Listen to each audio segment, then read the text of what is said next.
मेरा नाम अशोक है। मैं एक मिडिल क्लास फैमिली से हूँ। मेरी छोटी मोबाइल रिपेयरिंग की शॉप है। मेरे घर वालों ने मेरी शादी एक लड़की से तय कर दी।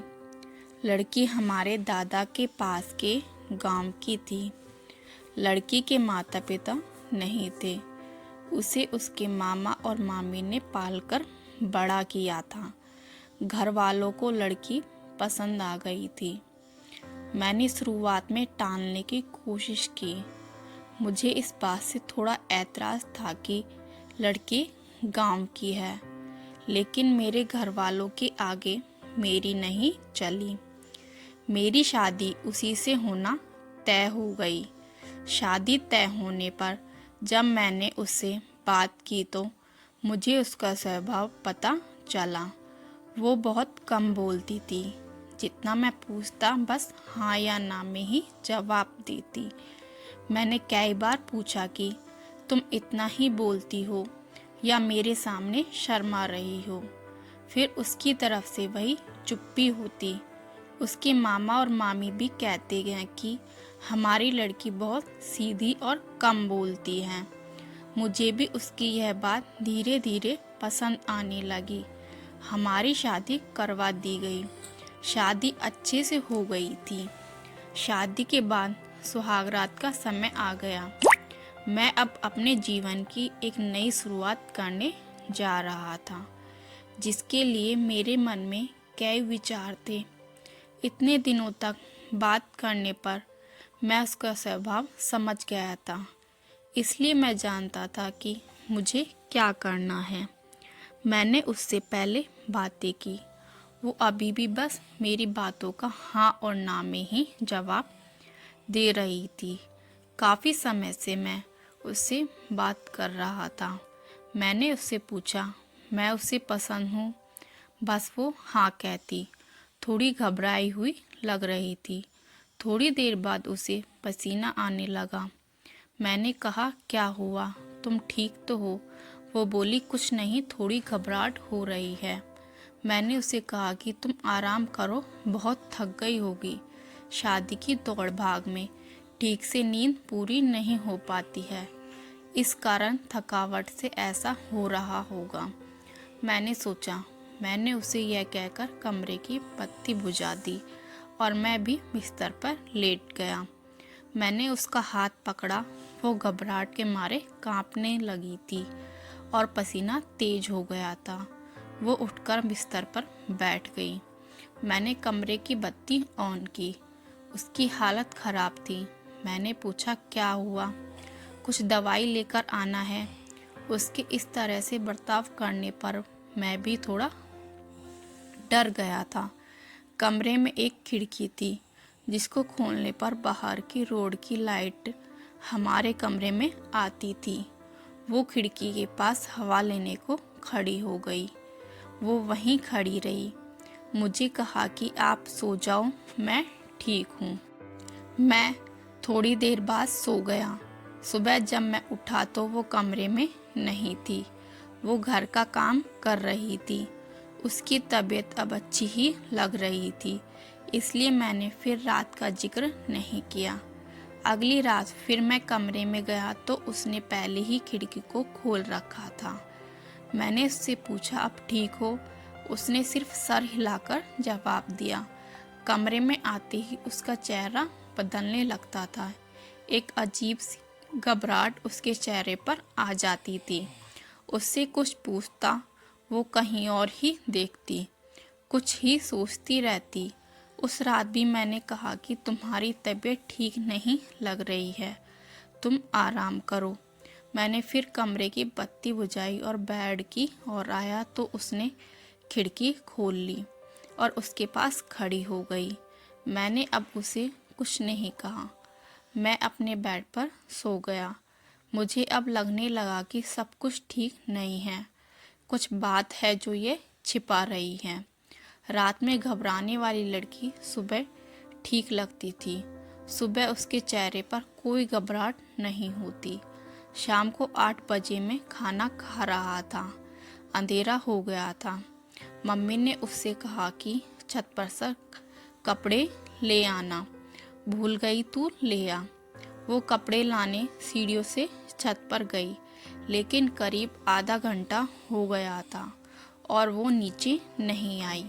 मम्मी ने नीचे से आवाज़ भी लगाई, लेकिन वो नहीं आई। मेरे खाने के बाद मम्मी ने मुझे कहा कि जा तू देख कर आ।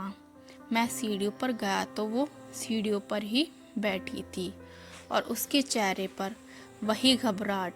मैंने सीढ़ियों की लाइट ऑन की। लाइट ऑन होते ही जैसे वो नींद से जग गई हो। मैंने उससे पूछा कि तुम यहाँ क्यों बैठी हो। वो कुछ नहीं बोल पाई। उसके माथे पर रात जैसा ही पसीना था। वो वहाँ से चली। अब मैं समझ गया था कि बात क्या है, लेकिन उसकी वजह मुझे नहीं मालूम थी। उस रात मैं कमरे में गया और जाते ही मैंने सबसे पहले अपने कमरे की खिड़की को बंद किया। वो वही कमरे में थी, रोज की तरह घबराई सी, पर आज मैंने कुछ और ही सोच रखा था। थोड़ी देर बाद मैंने कमरे की बत्ती बंद की और मैं बत्ती बंद करके उसके पास गया। मैंने जैसे ही उसे हाथ लगाया, वो थोड़ा कांप रही थी। रोज की तरह पसीना छूटने लगा। अब मैंने उसका हाथ और जोर से पकड़ा, लेकिन उसका कांपना और पसीना बहना चलता रहा। तब मैंने उसे कहा कि क्या हुआ, तुम ठीक हो? वो अचानक बोली, मेरी तबीयत बिगड़ रही है। पानी। मैंने बत्ती चालू करके उसे पानी दिया। रोज रात की यही कहानी थी। अब मैंने उससे पूछ ही लिया कि मैं जानता हूँ कि कुछ बात है जो तुम मुझसे छिपा रही हो, लेकिन क्या बात है मुझे बताओ। मुझे पता है, लेकिन मैं तुम्हारे मुंह से सुनना चाहता हूँ और उसकी वजह जानना चाहता हूँ। वो पहले ही कम बोलती थी, ऊपर से डरी हुई थी, तो वैसे ही उसकी आवाज़ नहीं निकलती थी। मैंने उससे प्यार से पूछा, क्या कुछ हुआ है? कुछ ऐसी बात है जो बता नहीं सकती? वो चुप रही। मैंने गुस्से में कहा कि ठीक है, कल तुम्हारे मामा से बात करता हूँ। मामा का नाम लेते ही वो घबरा गई और बोली, नहीं, मामा जी से मत पूछना।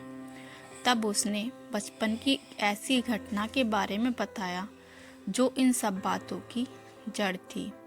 उसने कहा कि मैं मेरे मामा के यहाँ पली बड़ी हूँ। मेरा भाई और हम एक दिन बचपन में खेल रहे थे और खेलते वक्त मैं हमारे घर में कपाट में छिप गई। मेरे भाई और मामी को यह पता नहीं था। उसी समय जब भाई बाहर दौड़ा मुझे ढूंढने के लिए, तो वो गिर गया। मामी उसे लेकर पास के अस्पताल गई। उसका पैर टूट गया था।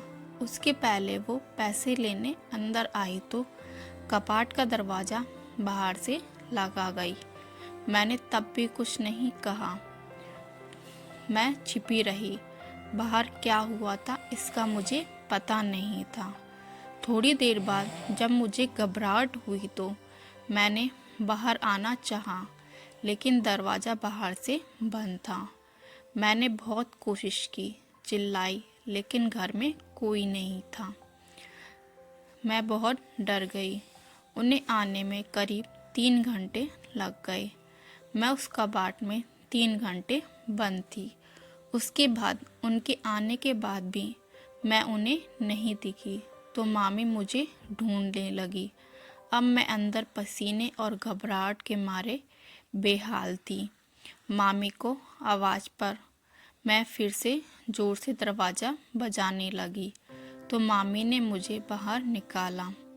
मैं जब बाहर निकली तो कांप रही थी। मुझे लगने लगा था कि मैं उस कबाड़ से बाहर आऊंगी या नहीं। आज भी अंधेरा मुझे उस दिन की तरह डराता है। कबाड़ पुराना था, इसलिए कहीं कहीं से थोड़ा टूटा था, जिससे मुझे सांस लेने में कोई प्रॉब्लम नहीं हो रही थी। बाहर क्या हुआ था इसका मुझे पता नहीं था। मैं जब बाहर आई तो मुझे पता चला कि मैं इतने समय तक अंदर क्यों बंद थी। उस दिन से मुझे अंधेरे से डर लगता है। मुझे पसीना और घबराहट होने लगती है। मामी ने यह बात मामा को नहीं बताई थी, नहीं तो वो मुझे और भाई को दोनों को पीटते।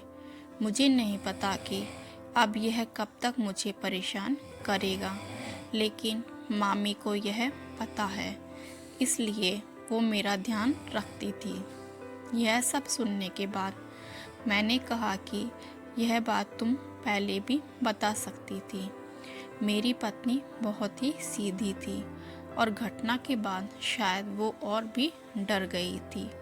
उसे लग रहा था कि उसकी यह परेशानी में समझूंगा या नहीं। कहीं मैं इस बात का मुद्दा ना बना लूं कि शादी के पहले हमें नहीं बताया गया, इसलिए वो छिपा रही थी। मैंने उसे फिर बड़े प्यार से समझाया, कहा कि उस समय जो हुआ उससे तुम्हें बाहर निकलना होगा। तुम्हारे अंदर के डर से हम दोनों मिलकर लड़ेंगे। मुझे पता है यह सब बोलना आसान है, करना मुश्किल, लेकिन मुझे पता है तुम कर सकती हो। अब इस कमरे की बत्ती तब तक बंद नहीं होगी जब तक तुम उसे बंद ना करो, चाहे इसके लिए पूरी उम्र ही क्यों ना लग जाए। मैंने पहली बार उसके चेहरे पर वो मुस्कान देखी थी। लग रहा था कि उसका कोई बोझ उतर गया। अंधेरा अब मेरे होते उसे डरा नहीं सकता। मैं उसका हाथ पकड़े रहता हूँ। धीरे धीरे मैं उसके इस डर को निकालने की कोशिश कर रहा हूँ और बहुत हद तक मैं सफल भी हो रहा हूँ। ऐसी कोई भी बात नहीं है जो हल नहीं हो सकती। व्यक्ति को सिर्फ प्यार और विश्वास चाहिए। बड़ी से बड़ी बात को सुलझाया जा सकता है। तो दोस्तों, आपको अगर यह कहानी पसंद आई हो तो लाइक, शेयर एंड सब्सक्राइब कीजिएगा।